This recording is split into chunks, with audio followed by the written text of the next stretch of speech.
Me and the kids were sharing a one bedroom. I liked my little apartment, believe it or not. I really did, but knowing that there's just no room, there's no way, because eventually these kids are going to grow. I knew I had to make a change. It was just something I had to try. When you have that gut feeling, they say don't ignore it. I would really have to say it was God really talking to me. I think that's when I really heard the voice of God in my life. I'm not gonna get one yet. I brought the kids to the site and I would tell them that's going to be our new home. And they're like, that's dirt. And I'm like, yeah, it's dirt, but that's going to be where Adrian will have his own room and Lonnie and Selah will have their own room. And we won't be in one little room anymore. After a while, they would be like, wow, that's our house? I go, yeah, but it's not done yet. With Habitat, once you get all the walls up, you write like a saying or a blessing on the home. And Adrian wanted to do that. It's a picture of us, and above us, he drew a picture of God in heaven.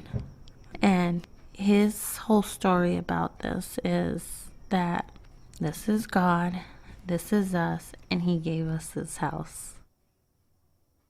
Building this home, they would see people help us. You know, strangers would come and hit a nail with a hammer into wood. And when you put those things together, you start building something. And you don't know what it'll look like until it's done.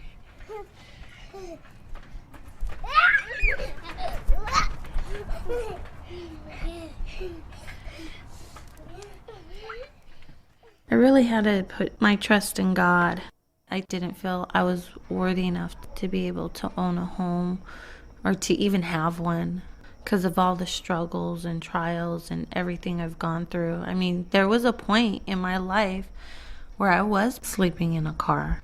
And when you're at that point, there's nowhere else to go but to seek God. And I still believe that God put us here for a reason. And it just wasn't given to me. And a lot of people thought, oh, well, you're given a home. And it's not. You're building your home and you're building other people's homes in the process. And every time I make my mortgage payment, I know that's going back to building new homes. It feels really good because at first it was like, if I won the lottery, I would want to be one of those people to be a big donator because I know what it's done for me. You know, it just doesn't give you hope. It's almost as if you feel like you can do anything now. And I always tell my kids, because they tell me, Mommy, I want to be like you. I go, no, you want to be better than Mommy. And I believe they will. I do.